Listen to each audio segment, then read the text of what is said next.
میرا سوال تھا کہ جیسے اگر آپ کے ہمارے اسکول میں کوئی غیر احمدی نان مسلم ہمارے پاس آتا ہے اور کہتا ہے کہ ہمارے ریلیجن کو برا بھلا کہتا ہے، اور ہم اس کو کیا جواب میں کہہ سکتے ہیں، اور وہ ہماری بات سنتا بھی نہیں ہے؟ اچھا، اس کو برا بھلا جب کہہ لے تو کہہ دو جو تم نے کہنا تھا وہ تو کہہ دیا.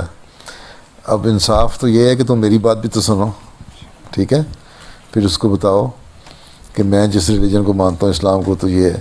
تم کوئی پیس کے یا مختلف جو تمہارے وہ چھوٹے چھوٹے بروشر ہیں جیب میں ہوں، اگر اسکول میں لے جانے میں پابندی نہ ہو تو تم رکھو، اس کو دے دو، پڑھ لو. اچھا کہ اسکول کے باہر آ کے مجھ سے لے لینا ہے، یا اس کو ویسے بتاؤ کہ تم برا بھلا کہہ رہے ہو، ہمارا مذہب تو بڑا پیسفل ہے، ہمیں تو یہ کہتا ہے، یہ کہتا ہے، ہم تو اس بات کو مانتے ہیں، اور جو غلط لوگ کرتے ہیں باتیں وہ ان کے اپنے عمل ہیں، وہ اسلام کی تعلیم تو ہے نہیں.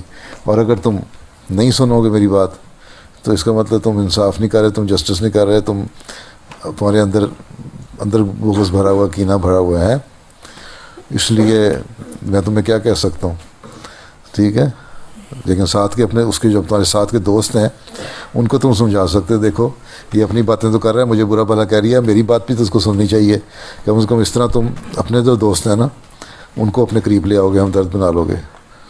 تو بہت سارے جو دوسرے ہیں وہ اس سے سبق لے کے نا تمہارے قریب آئیں گے، تمہاری بات سنیں گے، اور تمہیں پھر اس کا فائدہ ہو جائے گا. مخالفت کا ہی فائدہ ہو جاتا ہے.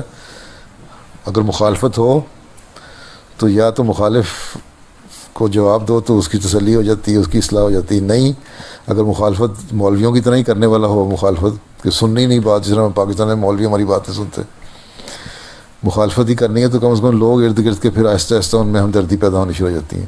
جو تمہارے باقی دوست ہیں نا وہ تمہاری باتیں سننے لگ جائیں گے، اور اس سے تمہیں تبلیغ کا موقع مل جائے گا.